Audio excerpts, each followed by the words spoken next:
উত্তর কোরিয়ার নেতা কিম জং উন যে বিশ্বের কাউকেই পরোয়া না করে নিজের সামরিক সক্ষমতাকে বাড়িয়ে চলেছে, মার্কিন চোখ রাঙানিকে তোয়াক্কা না করে শত্রুদের জম ক্ষেপণাস্ত্র পরীক্ষা চালিয়ে যাওয়ার পাশাপাশি এবার নতুন একটি বহুমুখী ডিস্ট্রয়ার উদ্বোধন করলেন।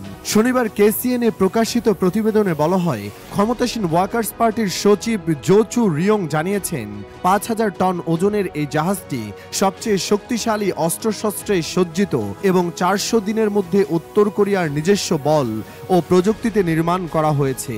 অনুষ্ঠানে কিম ঘোষণা দেন, আগামী বছরের শুরুতেই যুদ্ধজাহাজটি আনুষ্ঠানিকভাবে নৌবাহিনীর কাছে হস্তান্তর করা হবে এবং তখন থেকেই এটি সক্রিয়ভাবে কাজ করবে।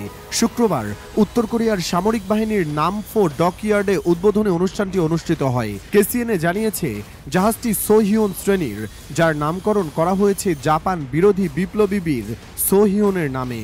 উত্তর কোরিয়ার রাষ্ট্রায়ত্ত টেলিভিশন কেআরটির সম্প্রচারিত ফুটেজে দেখা যায়, কিম তার কন্যা জু এ এবং প্রভাবশালী বোন কিম ইয়ো জং এর সঙ্গে ট্রেনে করে পশ্চিমাঞ্চলীয় শহর নামফোতে পৌঁছান।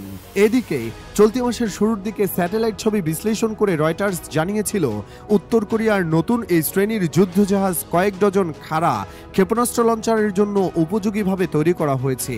কিম জং উন বলেন, শত্রুদের সম্ভাব্য হামলার আগে শক্তিশালী পাল্টা আঘাত হানাই সবচেয়ে কার্যকর যুদ্ধ প্রতিরোধক। তিনি জানান, উত্তর কোরিয়া খোলা সাগরে অভিযান পরিচালনার জন্য একটি শক্তিশালী নৌবহর গড়ে তোলার পরিকল্পনা নিয়েছে। কিম অভিযোগ করেন, যুক্তরাষ্ট্র নিয়মিতভাবে কোরীয় উপদ্বীপে কৌশলগত সম্পদ মোতায়েন করছে, যার ফলে উত্তর কোরিয়ার নিরাপত্তা পরিস্থিতি আরও গুরুতর হয়ে উঠেছে।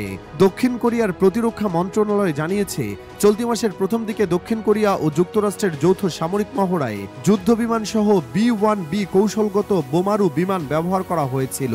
উত্তর কোরিয়া এই অনুশীলনকে যুদ্ধের মহড়া আখ্যা দিয়ে নিন্দা করলেও দক্ষিণ কোরিয়া দাবি করেছে এটি ছিল পুরোপুরি প্রতিরক্ষামূলক।